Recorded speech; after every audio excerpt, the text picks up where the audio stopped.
জাতীয় থেকে আন্তর্জাতিক, প্রান্তিক জনপদ থেকে নগর চারপাশ ঠিক কী ঘটছে এই মুহূর্তে, এসব নিয়ে আয়োজন এখন চারদিক। পুরো আয়োজনের সঙ্গে আছে আমি সাজিদ আরাফাত। আগামী 5 আগস্ট বিকেল 5টায় জাতির সামনে তুলে ধরা হবে জুলাই ঘোষণাপত্র। ফেসবুক পোস্টে প্রধান উপদেষ্টার কার্যালয় জানিয়েছে, এরই মধ্যে চূড়ান্ত করা হয়েছে খসড়া। আজ শনিবার প্রধান উপদেষ্টার কার্যালয় থেকে একটি ফেসবুক পোস্টে জানানো হয়, চূড়ান্ত করা হয়েছে জুলাই ঘোষণাপত্রের খসড়া। আগামী মঙ্গলবার 5 আগস্ট বিকেল 5টায় গণ অভ্যুত্থানের সব পক্ষের উপস্থিতিতে এটি আনুষ্ঠানিকভাবে জাতির সামনে উপস্থাপন করা হবে। অন্তর্বর্তী সরকারের পক্ষ থেকে এটিকে একটি ঐতিহাসিক রাজনৈতিক দলিল হিসেবে দেখা হচ্ছে।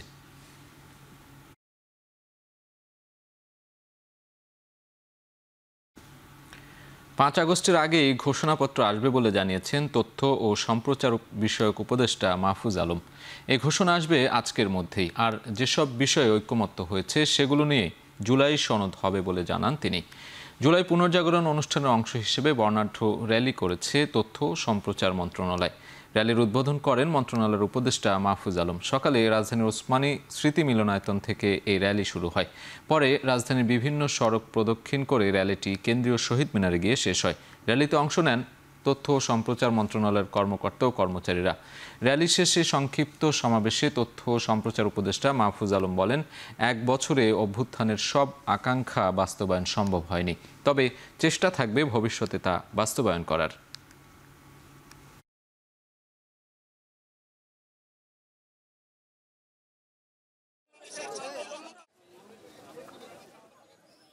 ব্রড বিষয়গুলোতে সব দলের কনসেনসাস আছে, ঐকমত্য আছে, ঐতিহাসিক এবং ভবিষ্যৎ বাংলাদেশের জন্য। সেই বিষয়গুলো এখানে সন্নিবেশিত অলরেডি হয়েছে এবং আশা করি যে 5 আগস্টের মধ্যে আপনারা দেখতে পাবেন। আজকে হয়তো ঘোষণা হবে যে 5 আগস্টে বা এর আগেও হয়তো জুলাই ঘোষণাপত্র ঘোষিত হতে যাচ্ছে। অনেকেই বৈষম্যের শিকার ছিলেন, বৈষম্যহীনতা দেখা পেয়েছেন 16 বছর পরে। অনেক কিছু পরিবর্তিত হয়েছে। হয়তো বাংলাদেশের সাধারণ মানুষের ভাগ্য পরিবর্তন হওয়ার যে লড়াই, এটা 1 বছরেই আমি মনে করি যে এটা সম্ভব হয়নি। আমাদের চেষ্টা ছিল, আমাদের আরও চেষ্টা থাকবে যতদিন আমরা আছি।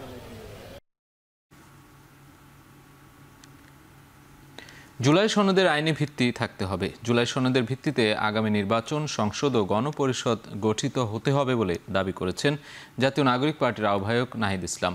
বিকেলে বাংলা মোটরে এনসিপির কেন্দ্রীয় কার্যালয়ে এক জরুরি সংবাদ সম্মেলনে জুলাই সনদের বিষয়ে সরকারের উদ্যোগকে স্বাগত জানিয়ে নাহিদ ইসলাম বলেন, বিচার সংস্কার ও নতুন সংবিধানের দাবিতে পদযাত্রা করেছে এনসিপি। সনদের আইনি ভিত্তি থাকতে হবে। জুলাই সনদের ভিত্তিতেই পরবর্তী নির্বাচনটি হতে হবে। জুলাই গণঅভ্যুত্থানের 3রা আগস্টে শহীদ মিনার থেকে সরকার পতনের এবং ফ্যাসিবাদী ব্যবস্থা বিলোপের 1 দফা দাবি ঘোষিত হয়েছিল। আগামীকাল ঢাকা শহরে এইচএসসি পরীক্ষা রয়েছে। 2টি বড় কর্মসূচি থাকবে এই এলাকায় এবং এইচএসসি পরীক্ষা থাকবে। ঢাকা শহরে কিছুটা যানজট ভোগান্তি হবে, এটার জন্য আমরা অগ্রিম দুঃখ প্রকাশ করে নিচ্ছি। 5 আগস্টের পর এখনও দেশের মানুষের অধিকার প্রতিষ্ঠা হয়নি বলে অভিযোগ করেছেন বিএনপির স্থায়ী কমিটির সদস্য নজরুল ইসলাম খান। সকালে রাজধানীর বিএফডিসিতে ফ্যাসিবাদ বিরোধী ঐক্য ও জুলাই চেতনা নিয়ে ছায়া সংসদ অনুষ্ঠানে তিনি কথা বলেন। জনগণের অধিকার প্রতিষ্ঠায় দ্রুত নির্বাচন দেওয়ার দাবি করেন তিনি। আওয়ামী লীগ সব ধ্বংস করেছে মন্তব্য করে রাষ্ট্র কাঠামো মেরামতেরও দাবি জানান বিএনপির নেতা। বলেন, গণমানুষের আকাঙ্ক্ষা পূরণ না হলে চেতনা মুখ থুবড়ে পড়বে। আমাদের দলগুলোর মধ্যে যে দূরত্বই থাকুক না কেন, এরা কেউই অগণতান্ত্রিক দল না, এরা সবাই গণতান্ত্রিক দল এবং সবাই বোঝেন যে গণতন্ত্রের বাহন হলো নির্বাচন। নির্বাচনের পিঠে চড়েই গণতন্ত্র আগায়, প্রতিষ্ঠিত হয়। কাজে নির্বাচনের ব্যাপারে কারো কোনো বাধা আছে বলে আমি মনে করি না। আমি মনে করি যে নির্বাচনের জন্য যেটা দরকার সেটা হলো নির্বাচনী পরিবেশ, নির্বাচনের প্রস্তুতি এবং জনগণের আকাঙ্ক্ষা। এ সবই নির্বাচনের পক্ষে আছে। অতএব আমি মনে করি যে ঠিক হবে, নির্বাচন হবে ইনশাআল্লাহ শীঘ্রই। জুলাই আগস্ট গণ অভ্যুত্থানে সংগঠিত মানবতা বিরোধী অপরাধের মামলায় সাবেক প্রধানমন্ত্রী শেখ হাসিনার বিরুদ্ধে আগামীকাল রাষ্ট্রপক্ষের সূচনা বক্তব্য প্রদান ও সাক্ষ্য গ্রহণ। আর এর মধ্য দিয়ে শুরু হচ্ছে শেখ হাসিনার বিচার, যা অনুমতি সাপেক্ষে সরাসরি সম্প্রচার করা হবে গণমাধ্যমে। শনিবার এই তথ্য জানান ট্রাইব্যুনালের প্রসিকিউটর গাজী MH তামিম। এর আগে গত 10 জুলাই আন্তর্জাতিক অপরাধ ট্রাইব্যুনাল জুলাই-আগস্টের মানবতা বিরোধী অপরাধের মামলায় শেখ হাসিনা সহ 3 জনের বিচার শুরুর আদেশ দেন। মামলা থেকে আসামিদের অব্যাহতির আবেদন খারিজ করে বিচারপতি মোহাম্মদ গোলাম মর্তুজা মজুমদারের নেতৃত্বে গঠিত 3 সদস্যের আন্তর্জাতিক অপরাধ ট্রাইব্যুনাল 1 এই আদেশ দেন। এ মামলায় 3 আগস্ট সূচনা বক্তব্য ও 4 আগস্ট থেকে সাক্ষ্য গ্রহণ শুরু হবে বলে জানানো হয় তখন। তবে তার একদিন আগে রোববারই শুরু হচ্ছে সাক্ষ্য গ্রহণ। এই মামলায় শেখ হাসিনা ও আসাদুজ্জামান খান কামাল পলাতক। অন্যদিকে সাবেক আইজিপি মামুন কারাগারে আটক রয়েছেন বর্তমানে। এরই মধ্যে নিজের অপরাধ স্বীকার করে রাজসাক্ষী হয়েছেন চৌধুরী আব্দুল্লাহ আল মামুন।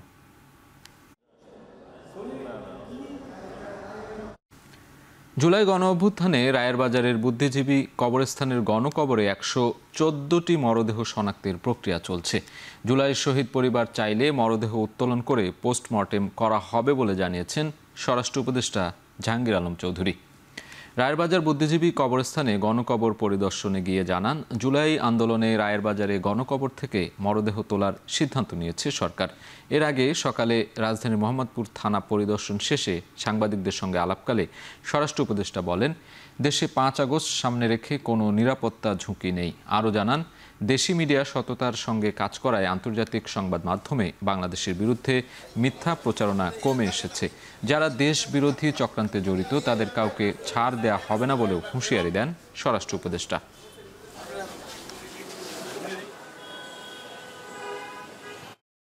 এখানে প্রায় 114 জনের গণকবর রয়ে গেছে, যাদের আমরা এখন পর্যন্ত আইডেন্টিফাই করতে পারি নাই। আমরা চেষ্টা করতেছি। অনেক সময় আগে একটা ছিল, তাদের যারা উত্তরসূরি রেখে গেছেন তাদের ভিতরে একটা ছিল যে কেউ চাচ্ছিল এটা শনাক্ত করা হোক, কেউ চাচ্ছিল না। এখন তারা মোটামুটি নাকি রাজি হয়েছে। তারা মুন্সিগঞ্জ আমরা গেছিলাম, সেই সময় বললো যে তারা সবাই রাজি হয়েছে এটাকে শনাক্ত করার জন্য। মিডিয়া সত্য প্রচার করার জন্যই কিন্তু এই পর্যন্ত আগায় গেছে। আমি সবসময় বলি, আপনারা সত্য প্রচার করাই, কিন্তু আমাদের বাইরের মিডিয়াগুলি আছে, যে বিদেশি মিডিয়াগুলি কিন্তু তাদের টোন কিন্তু আস্তে আস্তে ডাউন হয়ে যাচ্ছে। তারা কিন্তু এখন আর আগের মতো সরব হইতে পারে না, যেহেতু আপনারা সত্য ঘটনা প্রচার করেন জন্য। কোনো ধরনের শঙ্কা নাই, আপনারা যেইভাবে সাহায্য এবং সহযোগিতা করে যাচ্ছেন, কোনো ধরনের কোনো শঙ্কা হবে না। 5 আগস্ট সামনে রেখে আবাসিক হোটেল, মেস, ফ্ল্যাট ও বস্তিতে চিরুনি অভিযান চালাচ্ছে বলে জানিয়েছেন ডিএমপি রমনা বিভাগের ডিসি মোহাম্মদ মাসুদ আলম। ডিএমপির মিডিয়া ব্রিফিং সেন্টারে সংবাদ সম্মেলনে এ কথা জানান তিনি। এদিকে ডিএমপির মিডিয়া উইংয়ের প্রধান মোহাম্মদ তালেবুর রহমান জানান, সরকার বিরোধী চক্রান্তের অভিযোগে ভাটারা থানায় 22 জনকে গ্রেফতার করেছে পুলিশ। এছাড়া গুলশানে চাঁদাবাজির ঘটনায় গ্রেফতার রিয়াদের মোটরসাইকেল জব্দ ও মিটফোর্ডের সোহাগ হত্যা মামলার 2 জনকে গ্রেফতার করা হয়েছে। যারা সরকারের সময় অনেক নেতা কর্মী বা যারা আছে, যে তাদের হয়তো অনেক ফ্ল্যাট আছে, যারা এক একজনের নামে 5টা 7টা 8টা করে, যেটা তাদেরকে হয়তো এখানে রাখার ব্যবস্থা করা হয়। এসব প্রত্যেকটা জায়গায়, ইভেন যে কিছু বস্তি এলাকা আছে বা যেগুলো যেখানে হয়তো যে ধরনের তৎপরতা চলতে পারে, যেটা নাশকতা, তো এই ধরনের প্রত্যেকটা জায়গায় কিন্তু আমরা কাজ করছি এবং প্রত্যেকটা চিরুনি অভিযান চলতেছে। ভাটারা থানায় একটা মামলা রুজু করা হয়েছে এবং এই মামলায় পর্যন্ত 22 জনকে গ্রেফতার করা হয়েছে। এখানে কার কি সংশ্লিষ্টতা ছিল সেটা যাচাই বাছাই করা হচ্ছে। আমরা বিষয়টা খুব গুরুত্ব দিয়ে তদন্ত করছি। গণতন্ত্র উত্তরণের পথ দীর্ঘায়িত করলে আবারও জনগণ জ্বলে উঠবে বলে মন্তব্য করেছেন বিএনপির স্থায়ী কমিটির সদস্য ডক্টর আব্দুল মঈন খান। আর গণ অভ্যুত্থানের পর নতুন বাংলাদেশ বিনির্মাণের সুযোগ নষ্ট করে কেউ কেউ এই আন্দোলনের মাস্টারমাইন্ড হতে চায় বলে অভিযোগ করেছেন এবি পার্টির সভাপতি মুজিবুর রহমান মঞ্জু। বেলা 11টায় ডিআরইউতে বিপ্লবী ওয়ার্কার্স পার্টির জুলাই আগস্ট প্রত্যাশা প্রাপ্তি শীর্ষক এক আলোচনা সভায় তিনি আরও জানান, ট্যাগিং ও প্রতিহিংসামূলক রাজনীতি দেশের জন্য খারাপ লক্ষণ। গণ অধিকার পরিষদের সভাপতি নুরুল হক নূর বলেন, জুলাই অভ্যুত্থানে অনেকে ছাত্র সংগঠনের ত্যাগ থাকলেও অভ্যুত্থানের পরে শুধুমাত্র বৈষম্য বিরোধী গুটি কয়েক ছাত্রদের ক্রেডিট দেয়া হচ্ছে। গণ আন্দোলনের বিপক্ষে যারা অবস্থান করছিল তাদের অনেককে এখনও আইনের আওতায় আনা হয়নি বলে অভিযোগ করেন নূর। তিনি আরও একটি দল গত 16 বছরে জনসম্মুখে রাজনীতি করতে পারেনি তারা এখন সভা সমাবেশে হুমকি দিয়ে বেড়াচ্ছে, বিভিন্ন প্রতিষ্ঠান দখলে নিচ্ছে বলে অভিযোগ করেন নুরুল হক নূর।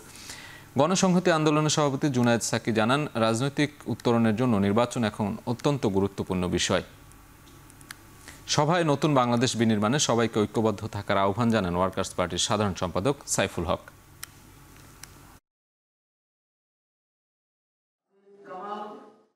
এখন যারা সরকারের ভেতরে আছেন, বাইরে আছেন, চারপাশে আছেন, যারা সব কিছুকে হাতিয়ে নেবার চেষ্টা করছেন, নতুন দখলদারিত্ব, হাসিনা যেভাবে দখলদারিত্ব কায়েম করেছে সর্বশেষ ইতিহাসের উপরে, তারাও এখন নতুন একটা দখলদারিত্ব মালিকানা তৈরি করবার চেষ্টা করছেন। অন্তর্বর্তী সরকার গঠিত হয়েছে, এই কথাটা প্রায় প্রতিটা বক্তৃতাতেই আমাদের বলতে হচ্ছে যে আপনাদের প্রথম কাজ ছিল এই শহীদের তালিকা করা, তাদেরকে রাষ্ট্রীয় মর্যাদা দেওয়া, তাদের পরিবারের দায়িত্ব নেওয়া, আহতদের চিকিৎসা এবং তাদের জীবনের দায়িত্ব নেওয়া। এই গণ অভ্যুত্থানেও পেশাজীবীদের ভূমিকা ছিল, কিন্তু সেই ভূমিকাটা আসলে আমরা যেমন দেখেছি যে ছাত্রদের ভূমিকাটাকে এককেন্দ্রিক করা হয়েছে, যে বৈষম্য বিরোধী আন্দোলনের প্ল্যাটফর্মের কিছু ছাত্রদেরকে ফোকাস করা হয়েছে। মানবতাবাদী গণতন্ত্রীরা যখন ভুল করে, যখন ত্রুটি করে, তখন বিচ্যুতি করে, তার ফাঁক দিয়ে সন্ত্রাসবাদীরা আবার ঢালপালা মেলার সুযোগ পায়। বর্তমান অন্তর্বর্তীকালীন সরকারের কাছে একটিমাত্র অনুরোধ করব, আপনার সেই গণতান্ত্রিক প্রক্রিয়ায় উত্তরণের পথকে দীর্ঘ করবেন না, তাহলে কিন্তু বাংলাদেশের মানুষ তারা কিন্তু আবার গেলে উঠবে। অভ্যুত্থানের মাধ্যমে জগদ্দল এক পাথরকে সরানো হয়েছে, তবে সংগ্রাম এখনও শেষ হয়নি। অসম্পূর্ণ বিজয় সম্পূর্ণ করতে এখনও অনেক ত্যাগ করতে হবে, এসব অভিমত উঠে এসেছে অবসরপ্রাপ্ত সেনা কর্মকর্তাদের সঙ্গে এবি পার্টির মত বিনিময় সভায়। দুপুরে রাজধানীর বিজয়নগরে এবি পার্টির আয়োজনে এই সভায় অংশ নেন 24-এর অভ্যুত্থানে ভূমিকা রাখা অবসরপ্রাপ্ত জনাভিষেক কর্মকর্তা। তাদের আলোচনায় অভ্যুত্থানের সময় অবসরপ্রাপ্ত কর্মকর্তাদের ভূমিকার স্মৃতিচারণ করা হয়। বক্তাদের কেউ কেউ আনুপাতিক হারে আগামী নির্বাচনের পক্ষে যুক্তি তুলে ধরেন। সংস্কার নিয়ে আক্ষেপ প্রকাশ করে বক্তাদের কয়েকজন বলেন, অপূর্ণ আকাঙ্ক্ষা বাস্তবায়নে আবারও গণজাগরণ প্রয়োজন হতে পারে।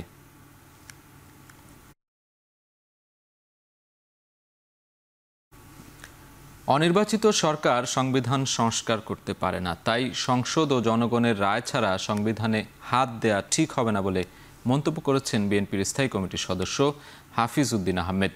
দুপুরে রাজধানীর ইঞ্জিনিয়ার্স ইনস্টিটিউট মিলনায়তনে এ মন্তব্য করেন তিনি।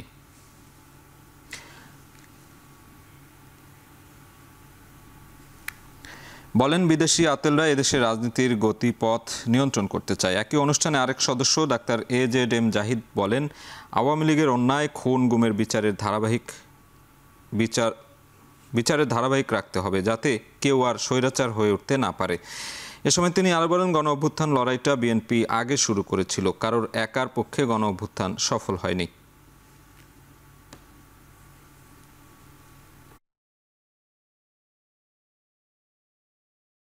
পৃথিবীর ইতিহাসে কোথাও নাই অনির্বাচিত ব্যক্তিরা সংবিধান সংশোধন করে। এখানে সেটাই প্রস্তাব দেওয়া হয়েছে। জনগণের সম্মতি ছাড়া, পার্লামেন্টের সম্মতি ছাড়া কিভাবে সংবিধান সংশোধন করতে চায়? যে সংবিধান আমরা রক্ত দিয়ে 72 সালে প্রতিষ্ঠা করেছি, সেটিকে তারা ছুঁড়ে ফেলে দিতে চায়। একটি রাজনৈতিক দল যারা বিরোধিতা করেছে মুক্তিযুদ্ধের, তারা এখন বলতে চায় যে 71 সালে জাতি ভুল করেছে, এটি ছিল একটি পথভ্রষ্ট জাতি। এসব কথা বলার সুযোগ কোথায় তারা পেল? কোন অবস্থাতেই বিশৃঙ্খলা দিয়ে আগামী জাতীয় নির্বাচনকে পিছিয়ে দেওয়ার ষড়যন্ত্র যারা করছেন তারা কামিয়াবি হবেন না। জনগণের বিপক্ষে যে নির্বাচনকে সুদূর পরাহত করার যারা দুঃস্বপ্ন দেখছেন, তাদের দুঃস্বপ্নই থাকবে। জামায়াতে ইসলামের আমির ডাক্তার শফিকুর রহমানের ওপেন হার্ট সার্জারি সফলভাবে সম্পন্ন হয়েছে বলে জানিয়েছেন দলটির নায়েবে আমির ডাক্তার সৈয়দ আবদুল্লাহ মোহাম্মদ তাহের। অপারেশনের পর তিনি সুস্থ রয়েছেন, এই মুহূর্তে নিবিড় পর্যবেক্ষণে রয়েছে বলে জানান তিনি। অপারেশন পরবর্তী সময়ে ইউনাইটেড হাসপাতালের চিকিৎসক ডক্টর জাহাঙ্গীর কবির বলেন, পুরোপুরি সুস্থ হয়ে 7 দিনের মধ্যে জামায়াতের আমির বাসায় ফিরতে পারবেন। এর আগে শনিবার সকাল 7:30টার দিকে ডাক্তার শফিকুর রহমানকে অপারেশন থিয়েটারে নেওয়া হয়। সেখানে 8:30টার দিকে তার অপারেশন শুরু হয়। হাসপাতালে পরিবারের সদস্যরা ছাড়াও জামায়াতের শীর্ষ নেতারা উপস্থিত ছিলেন। রাজধানীর ইউনাইটেড হাসপাতালে চিকিৎসক জাহাঙ্গীর কবিরের তত্ত্বাবধানে একটি টিম তার এই চিকিৎসার দায়িত্বে রয়েছেন। এর আগে এনজিওগ্রামে তার হার্টের আর্টারিতে কম বেশি 5টার মতো ব্লক ধরা পড়ে।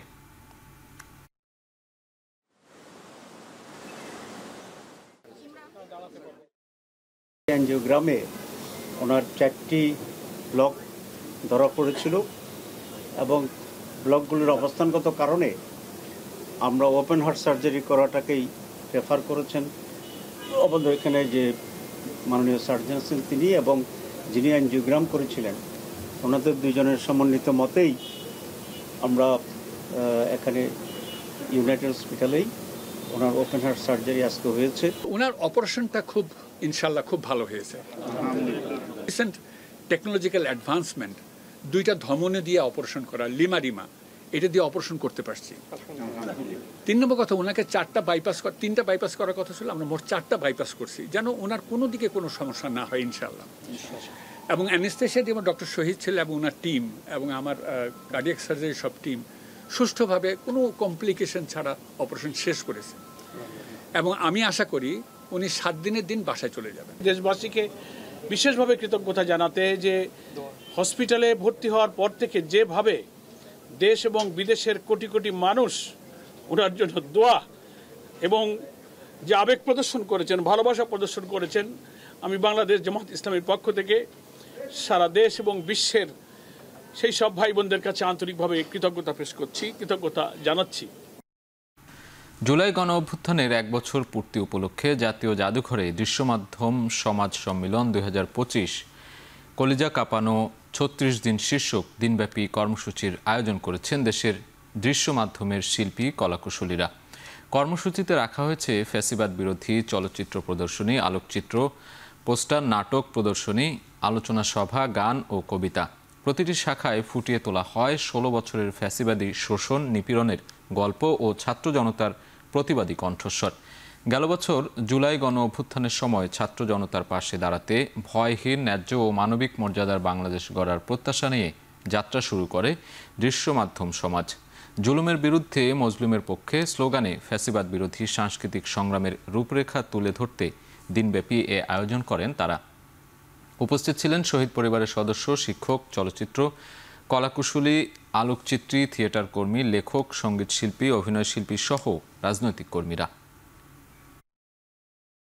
এই আন্দোলন আমাদের একটা বড় অপরচুনিটি করে দিয়েছে। আমরা আগে বদ্বীপের মতো বসবাস করতাম, কেউ আর্টিস্ট, কেউ ফিল্ম মেকার, কেউ কবিতা লেখে। আমরা সবাইকে এক করতে পেরেছি বলবো না, আমরা অনেকখানি সাকসেসফুল। 36 দিনের আগেও লড়াই ছিল, 36 দিনের পরেও এখনো লড়াই চলছে। তো আমরা চাই যে অতীতকে যেমন আমরা দেখতে চাই এবং বর্তমানকেও আমরা এই সময়ে এসে গণঅভ্যুত্থানে আমাদের যে আকাঙ্ক্ষা ছিল সেগুলো কতদূর বাস্তবায়ন হলো সেগুলো নিয়েও আমরা বুঝতে চাই এবং আমরা চাই যে তরুণরা এই জিনিসগুলো দেখুক, কারণ এক একটা ছবি ইতিহাসের সাক্ষী। জুলাই গণ অভ্যুত্থানের 1 বছর পূর্তিতে চট্টগ্রামের প্রেসক্লাব চত্বরে শুরু হয়েছে 3 দিনব্যাপী জুলাই বিপ্লব চিত্র প্রদর্শনী। সকালে প্রদর্শনীর উদ্বোধন করেন সিটি কর্পোরেশনের মেয়র ডাক্তার শাহাদাত হোসেন। ক্যামেরায় জুলাই বিপ্লব স্লোগানে চিত্র প্রদর্শনীর আয়োজন করে চট্টগ্রাম প্রেসক্লাব, যেখানে রাজধানী ঢাকাসহ চট্টগ্রামের সাংবাদিকদের প্রায় 100টি ছবি স্থান পায়। উদ্বোধন শেষে সিটি মেয়র বলেন, ফটো সাংবাদিকদের এই চিত্রকর্ম জুলাই বিপ্লবের ঐতিহাসিক ঘটনার চিত্রায়ন। এর মাধ্যমে ফ্যাসিস্ট সরকারের 16 বছরের স্বৈরশাসন, দমন, নির্যাতন, খুন, গুম সম্পর্কে জানতে পারবে সবাই। চিত্র প্রদর্শনীতে জুলাই অভ্যুত্থানের হত্যাযজ্ঞ ও নির্যাতনের চিত্র তুলে ধরা হয়।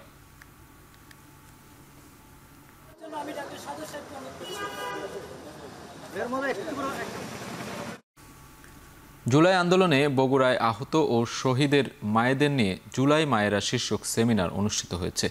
সকালে জেলা প্রশাসক কার্যালয়ে এই সেমিনার অনুষ্ঠিত হয়, যেখানে জুলাই অভ্যুত্থানে শহীদ ও আহত হয়েছেন এমন সন্তানদের 2 শতাধিক মা অংশ নেন। এ সময় আহত যোদ্ধাদের সুচিকিৎসা ও কর্মসংস্থানের দাবি জানান মায়েরা। এ সময় জেলা প্রশাসক হোসনা আফরোজা, পুলিশ সুপার জেদান আল মুসা, প্রেস ক্লাবের সভাপতি রেজাউল হাসান রানু সহ অন্যান্যরা বক্তব্য রাখেন। দেশে পর্যাপ্ত শ্রমিক থাকলেও সে অনুপাতে কর্মসংস্থান নেই বলে শ্রম ও কর্মসংস্থান উপদেষ্টা এম শাখাওয়াত হোসেন মন্তব্য করেছেন। তবে অন্য কমিশনের থেকে শ্রম ও কর্মসংস্থান কমিশনের কাজ দ্রুত গতিতে এগোচ্ছে বলে জানান তিনি। রাজশাহীতে OSH রিসার্চ সম্মেলনে উপদেষ্টা আরও বলেন, আন্তর্জাতিক মানের সঙ্গে সামঞ্জস্য রেখে দেশের শ্রম খাতের উন্নয়নে এবং গবেষণা ভিত্তিক নীতি নির্ধারণে কাজ করছে সরকার। ইন্ডাস্ট্রিয়ালাইজেশন অফ মানে একটা সুষম ইন্ডাস্ট্রিয়ালাইজেশন যাতে হয়। রাজশাহীতে বা এই অঞ্চলে তেমন ইন্ডাস্ট্রি গড়ে ওঠে নাই। কী কারণ, সেই কারণ আমি সেটা বলতে পারবো না। এমন হতে পারে যে কমিউনিকেশন আগে যেরকম ছিল, যোগাযোগ ব্যবস্থা আগে হয়তো ঢাকার থেকে সুবিধা ছিল, এখন যোগাযোগ ব্যবস্থা সব জায়গায় ভালো। কাজেই ঢাকার থেকে রাজশাহী আসতে বেশি সময় লাগে না, বা রংপুর যেতে বেশি সময় লাগে না। এটা আমাদের যারা ইন্ডাস্ট্রি নিয়ে কাজ করেন তাদের দেখার বিষয়। নারীদের নিয়ে সরকারের পদক্ষেপ সবাইকে হতাশ করেছে। নারীকে বাদ দিয়ে নারীর ব্যাপারে কোনো সিদ্ধান্ত নয় শীর্ষক মতবিনিময় সভায় এই কথা বলেন বক্তারা। রাজধানীর ব্র্যাক সেন্টারে আয়োজিত এই সভার আয়োজন করে গণসাক্ষরতা অভিযান। সভায় গণসাক্ষরতা অভিযানের নির্বাহী পরিচালক রাশেদা কে চৌধুরী বলেন, আন্দোলনে গুরুত্বপূর্ণ ভূমিকা রাখলেও নারীকে এখনও সামনের সারিতে রাখা হয় না। এ সময় শুধু নারী কমিশনে নারী প্রতিনিধিত্ব থাকা নিয়ে প্রশ্ন তোলেন রাশেদা কে চৌধুরী। সভায় অর্থনৈতিক বিশ্লেষক, মানবাধিকার কর্মী, নারী বিষয়ক সংস্কার কমিশন, মহিলা পরিষদের প্রতিনিধিরা উপস্থিত ছিলেন।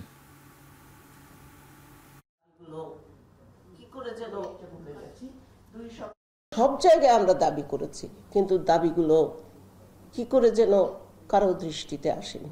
তো আমরা কি ধরে নেব যারা আছেন ঐকমত্য কমিশনে বা যারা এই কমিশনগুলোতে কাজ করছেন তারা নারী বিদ্বেষী? প্রতিশ্রুতি নিয়ে কাজ করার এসছেন, সেখানে তো তারা এইভাবে কাজ করাটা তাদের, আমরা তো বলতে হচ্ছে বাধ্য হয়ে যে সহ্য করেছি, বলতে গেলে দেখছিলাম কি আসে শেষ পর্যন্ত। কিন্তু শেষ পর্যন্ত তারা আমাদেরকে কিন্তু শুধু হতাশই করেননি, ক্ষুব্ধ করেছেন। কক্সবাজারের রামুতে কক্সবাজার এক্সপ্রেস ট্রেনের ধাক্কায় সিএনজি চালিত অটোরিকশায় থাকা মা, ছেলে সহ 4 আরোহী নিহত হয়েছেন। দুপুরে উপজেলার ভুরুয়াখালী এলাকায় এই দুর্ঘটনা ঘটে। স্থানীয়রা জানান, এই দুর্ঘটনায় অটোরিকশার চালক ও 3 যাত্রী নিহত হয়েছেন। এদের মধ্যে মর্জিনা আক্তার ও তার ছেলেকে শনাক্ত করা গেলেও বাকিদের পরিচয় পাওয়া যায়নি। প্রত্যক্ষদর্শীরা জানান, দুপুর 2টার দিকে ভুরুয়াখালীর অরক্ষিত লেভেল ক্রসিং দিয়ে সিএনজি চালিত অটোরিকশাটি পার হওয়ার সময় হঠাৎই ট্রেন চলে আসে। এ সময় অটোরিকশাটি ট্রেনের সামনে আটকে যায়। এই অবস্থায় বেশ কিছু দূর যাওয়ার পর ট্রেনটি থামলে স্থানীয়রা অটোরিকশার ভেতর থেকে 4 জনকে মৃত অবস্থায় উদ্ধার করে। ঘটনার পর ট্রেনটি গন্তব্যে চলে গেলেও অপর আরেকটি ট্রেন পর্যটক এক্সপ্রেস ঘটনাস্থলে আটকে রাখে বিক্ষুব্ধ জনতা। 2 ঘন্টা অবরোধের পর ট্রেনটি আবার স্বাভাবিকভাবে চালু হয়।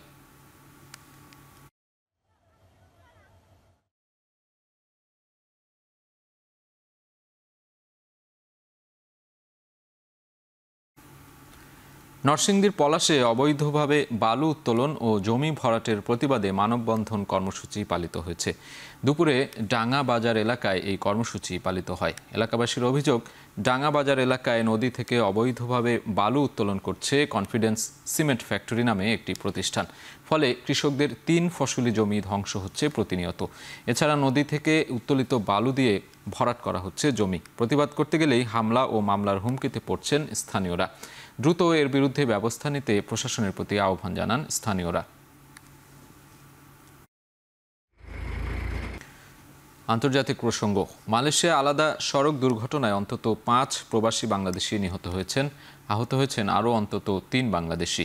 এর মধ্যে স্থানীয় সময় শুক্রবার সন্ধ্যা 7:30টার দিকে দেশটির পাহাং রাজ্যের কুয়ান্তান মহাসড়কে গাড়ি নিয়ন্ত্রণ হারিয়ে 3 জনের প্রাণ গেছে ও 2 জন আহত হয়েছেন। কুয়ান্তান নিহতরা হলেন মোহাম্মদ সাবের হাসান, মোহাম্মদ জাহিদ হাসান ও আবদুল্লাহ। পুলিশের প্রাথমিক তদন্তে জানা গেছে গাড়ির চালক মোহাম্মদ সাবের হাসানের বৈধ ড্রাইভিং লাইসেন্স ছিল না। এছাড়া গাড়ির রোড ট্যাক্স গত মে মাস থেকে মেয়াদ উত্তীর্ণ ছিল। অন্যদিকে একই দিন রাত 8:45টার দিকে মালয়েশিয়ার জোহর রাজ্যে গাড়ির ধাক্কায় সাইকেল আরোহী আরও 2 বাংলাদেশির প্রাণহানি ও আহত হয়েছেন একজন। জোহর রাজ্যে হতাহত সবার বয়সী 21 বছর বলে জানিয়েছে পুলিশ।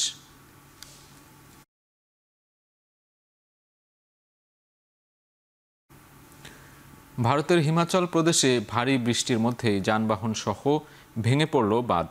চলতি বর্ষায় রাজ্যটিতে অতিবৃষ্টি, বন্যা, ভূমিধসে মৃতের সংখ্যা বেড়ে দাঁড়িয়েছে কমপক্ষে 173 জনে।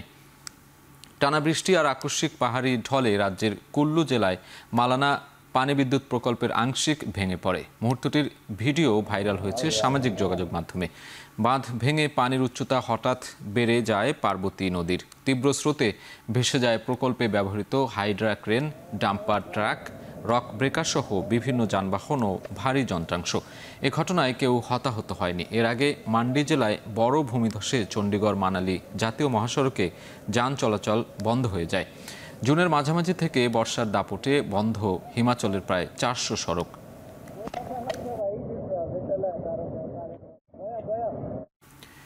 যুক্তরাষ্ট্রে অবৈধভাবে অবস্থানের অভিযোগে ফেরত পাঠানো হলো 39 বাংলাদেশিকে। শনিবার সকালে হজরত শাহজালাল আন্তর্জাতিক বিমানবন্দরে পৌঁছান তারা। এর আগে শুক্রবার পররাষ্ট্র মন্ত্রণালয়ের কনসুলার ও কল্যাণ অনুবিভাগের এক বার্তায় বলা হয়, মার্কিন সামরিক বাহিনীর বিমানে 61 বাংলাদেশিকে ফেরত পাঠানো হচ্ছে। তবে দেশে ফিরেছেন 39 জন। পররাষ্ট্র মন্ত্রণালয়ের সূত্র জানায়, মার্কিন প্রেসিডেন্ট ডোনাল্ড ট্রাম্পের প্রশাসন দায়িত্ব নেওয়ার পর থেকে অবৈধ হয়ে ধরা পড়া বিভিন্ন দেশের নাগরিকদের নিজ নিজ দেশে পাঠিয়ে দেওয়া হচ্ছে। এরই ধারাবাহিকতায় অবৈধ বাংলাদেশিদেরও যুক্তরাষ্ট্র থেকে ফেরত আসতে হচ্ছে। যুক্তরাষ্ট্রের মন্টানার একটি বারে বন্দুক হামলায় অন্তত 4 জন নিহত হয়েছে। সন্দেহভাজন হামলাকারীকে ধরতে অভিযান চালিয়ে যাচ্ছে পুলিশ। ব্রিটিশ বার্তা সংস্থা বিবিসি জানিয়েছে, মন্টানার অ্যানাকোন্ডা শহরের দ্য আউল বারে এই হামলা হয়। এরই মধ্যে সন্দেহভাজন হামলাকারীর পরিচয় প্রকাশ করেছে পুলিশ। তদন্তে যোগ দিয়েছে এফবিআইয়ের কর্মকর্তারাও। পুলিশ বলছে, হামলার পর পরিত্যক্ত অবস্থায় একটি ফোর্ড পিকআপের সন্ধান মিলেছে। সিসিটিভি ফুটেজ দেখে নিশ্চিত হওয়া গেছে এই গাড়িতে চড়েই ঘটনাস্থলে পৌঁছান ওই বন্দুকধারী। এমন পরিস্থিতিতে অ্যানাকোন্ডার বাসিন্দাদের সর্বোচ্চ সতর্কতা মেনে চলার পরামর্শ দিয়েছে সিটি কর্তৃপক্ষ।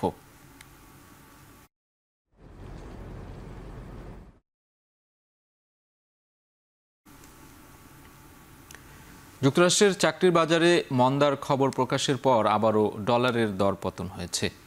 বার্তা সংস্থা রয়টার্স জানিয়েছে, শুক্রবার জাপানি মুদ্রা ইয়েনের তুলনায় ডলারের দরপতনের হার ছিল 1.23%, যা 2023-এর জানুয়ারির পর সর্বনিম্ন। এদিন ডলার ইন্ডেক্সে সূচকের মান ছিল 98.80। বিপরীতে গেল এপ্রিলের তুলনায় বেড়েছে ইউরোর দাম। একই দিনে প্রকাশিত মার্কিন শ্রম পরিসংখ্যান ব্যুরোর প্রতিবেদনে বলা হচ্ছে, গেল জুলাই মাসে যুক্তরাষ্ট্রে প্রত্যাশার তুলনায় কম কর্মসংস্থান সৃষ্টি হয়েছে। অর্থনীতিবিদরা যেখানে 1,10,000 নতুন কর্মসংস্থানের লক্ষ্যমাত্রা নির্ধারণ করেছিলেন, সেখানে চাকরি হয়েছে মাত্র 73,000 কর্মীর। গেল জুলাই মাসে বেকারত্বের হার ছিল 4.2%, যা জুনের চেয়েও কিছুটা বেশি।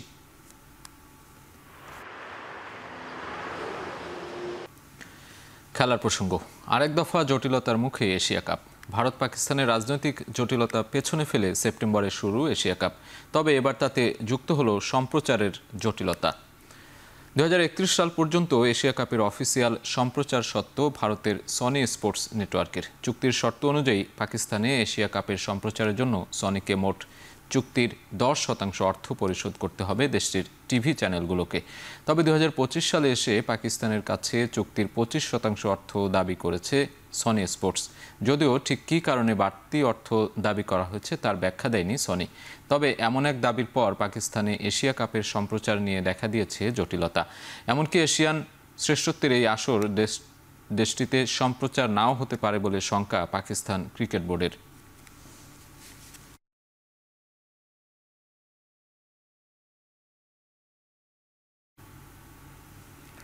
দীর্ঘ 10 বছর পর ইংলিশ ক্লাব টটেনহাম হটস্পার ছাড়ার ঘোষণা দিয়েছেন এশিয়ান ফুটবলের পোস্টার বয় হিউয়েন মিন সন। দক্ষিণ কোরিয়ার এই তারকা জানালেন, এই গ্রীষ্মেই ক্লাব ছাড়বেন তিনি। প্রাক মৌসুমে প্রস্তুতিতে বর্তমানে সনের নিজের দেশ দক্ষিণ কোরিয়াতে অবস্থান করছে টটেনহাম। সেখানেই নিজের ক্লাব ছাড়ার সিদ্ধান্ত জানান হিউয়েন মিন সন। চলমান দলবদলের মৌসুমে নতুন ঠিকানা খুঁজে নিতে আগ্রহী তিনি। যদিও ঠিক কোন ক্লাবে সন পরের মৌসুম পার করবেন তা নিয়ে এখন পর্যন্ত বিস্তারিত জানা যায়নি। গুঞ্জন রয়েছে ইউরোপিয়ান ফুটবল থেকেই বিদায় নিচ্ছেন তিনি। নতুন গন্তব্য হতে পারে সৌদি আরব কিংবা যুক্তরাষ্ট্রের কোনো ক্লাব। অবশ্য যুক্তরাষ্ট্রের লিগে লস অ্যাঞ্জেলস এফসি সনকে দলে নেয়ার দৌড়ে সবচেয়ে বেশি এগিয়ে আছে।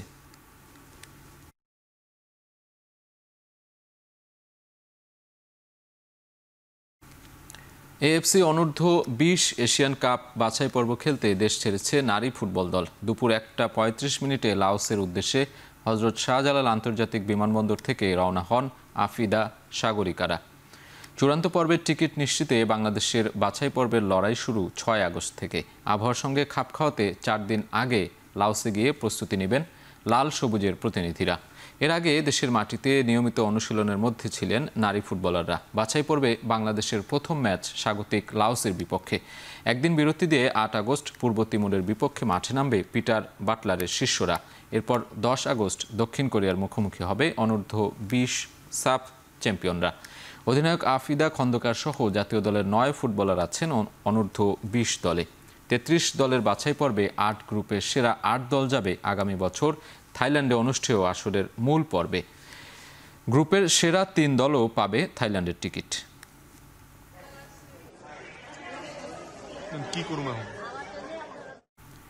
লিগস কাপে টেকনিক্যাল এরিয়ায় ঢোকা নিষিদ্ধ হয়ে গেল মেসির দেহরক্ষী ইয়াসিন চুকোর।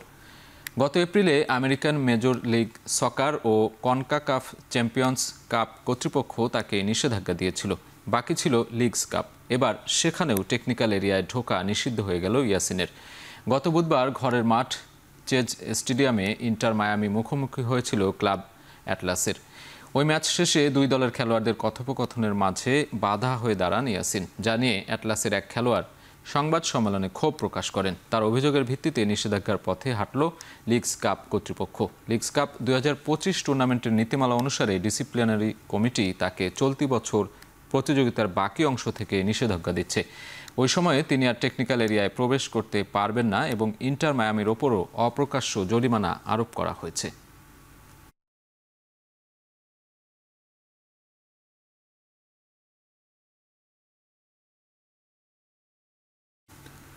যৌন নিপীড়নের অভিযোগে ফেঁসে যেতে পারেন মরক্কান তারকা ফুটবলার আশরাফ হাকিমি। 2023 সালে এক নারীকে ধর্ষণের অভিযোগে পিএসজি তারকাকে বিচারের দাবি তুলেছেন ফরাসি প্রসিকিউটররা।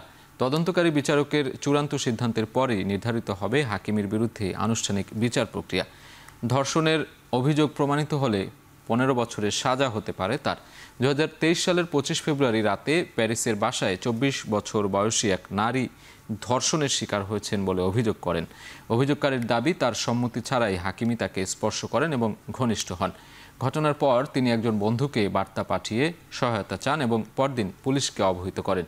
সে বছর বিষয়টি 3 মার্চ ফ্রান্সের ফর্মাল ইনভেস্টিগেশনের আওতায় আনা হয়, যা মূলত অভিযোগ গঠনের প্রথম ধাপ হিসেবে বিবেচিত। অবশ্য বরাবরই তার বিরুদ্ধে আনা অভিযোগ অস্বীকার করে এসেছেন মরক্কো তারকা এবং দাবি করেছেন পুরো ঘটনাটি ছিল পারস্পরিক সম্মতিতে।